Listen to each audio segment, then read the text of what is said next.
Nation, in line with hashtag Healthy Living 2026, pag-usapan natin ang isang healthy superfood na unti-unting nakakakuha ng pansin ng mga health-conscious na Pilipino. Ano nga ba ang kaibahan ng isang Japan-patented postbiotic barley at paano ito nakakatulong sa isang mas malusog na pamumuhay? Makakasama natin ngayong umaga ang mga taong nasa likod ng Kanzen barley para ikwento sa atin ang benepisyo ng Japanese barley. From Ultimate Nutra Avenue Corporation or UNACORP, ang kumpanyang nasa likod ng Kanzen barley, ang kauna-unahang Japan-patented postbiotic barley sa Pilipinas.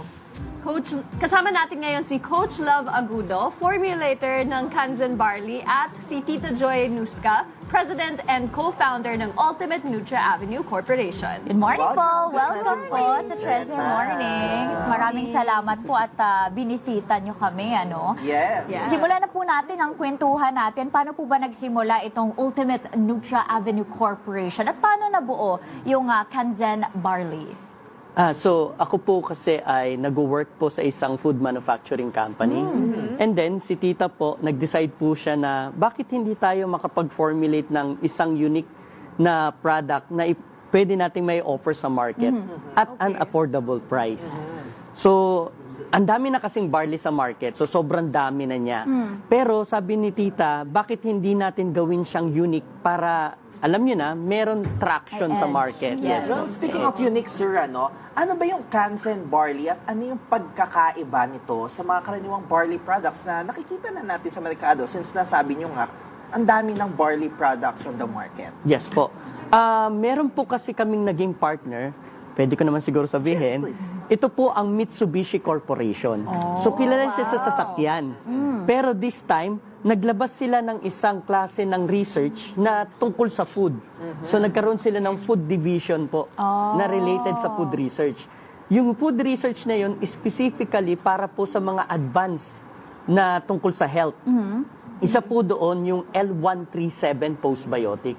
So si L137, ang capability niya is ini-enhance niya yung host product niya, which is yung barley. Okay. So ibig sabihin, kung i-compare sa market, 10 times siyang mas powerful kaysa sa ibang brands.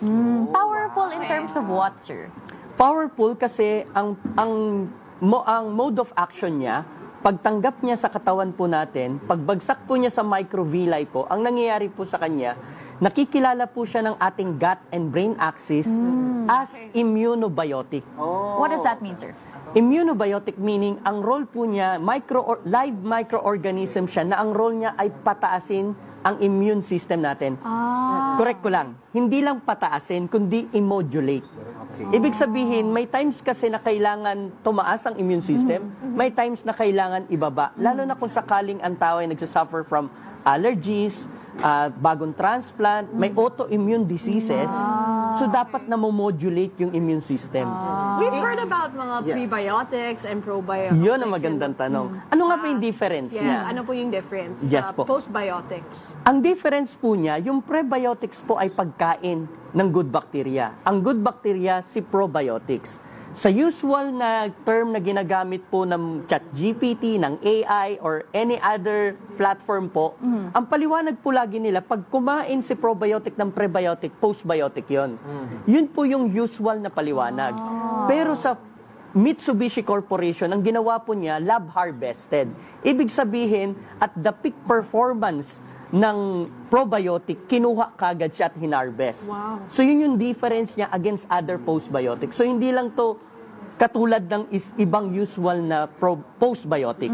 Well, ako, sir, standing sa point of view ng ating Treasure Nation, so if iinumin ng ating mga kababayan itong Kanzen barley, ano yung specific na effects na mararamdaman nila?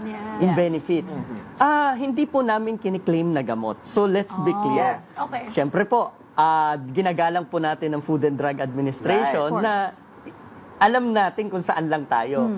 Pero ang isa sa mga bagay na dapat nating tandaan, yung immune system natin, ito yung lumalaban sa lahat ng iba't ibang sakit. Yes. Ang problema po ng ibang klase ng products po sa market, hindi po siya tumatagos at 100 degrees Celsius, ultra-acidic yung katawan mo, sobrang acidic, okay. hindi siya nakaka-penetrate hanggang sa gut po natin. So ang tendency, nagiging walang silbi, dinudumi mo na lang or nilalabas mo sa ating katawan nang wala siyang nutrients na na-absorb. Unlike po ng postbiotic, tumatago siya mismo at 150 degrees Celsius at ultra-acidic level ng body. Mula po dun sa question nyo, ang magiging sagot po natin, marami na po kaming testimonies, galing po, kaya po ko walang boses, galing po ko sa 5 araw na caravan, Dait, Sipokot, Naga, Iriga, at Legazpi. So mula po doon, ang dami po naming testimonies na nabitbit. Binabati ko po ang mga taga Bicol region po na Hello. nakasama po namin sa caravan. So nakita po namin kung gaano kaganda. Like for example, yung pinsan niya po, nagsasuffer po yun sa ilang percent? 15% na lang po yung kidney niya nagpa-function. Sinubukan niya lang po yung Kanzen. Wow. After po ng pag-inom niya po ng Kanzen, tinanggal po yung tubo sa tagiliran niya. For 15 days. At yun, normal na po siyang, hindi naman po siya as in gumaling totally. Pero unti-unti po yung development ng katawan niya. Talagang magaling na po siya. Gumaling. Wow. So, Well, yun po.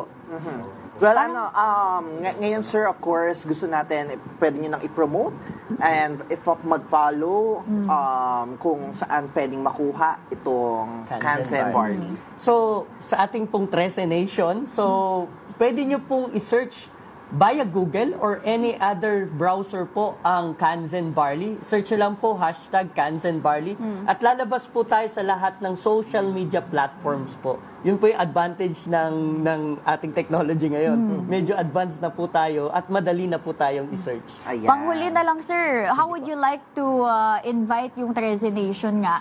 Especially since I don't think madaming tao ang alam ng benefits ng barley. How would you like to invite them na subukan ang inyong products? Apo. Sa lahat po ng ating mga Trece Nations po na nanonood ng ating pong programa po, iniimbitahan po namin kayong subukan ang isang unique na klase ng product po na ngayon pa lang na-introduce sa market. Ito po ang Kansen Barley, the first Japan patented postbiotic barley sa Pilipinas po. At good news po, meron po tayong reseller program po na kung saan for unaffordable price po of 2,000 pesos, pwede na kayo maging reseller po ng ating pong company po. Thank you so much. Thank you so much, sir. Maraming salamat po. For Trece Mornings for today.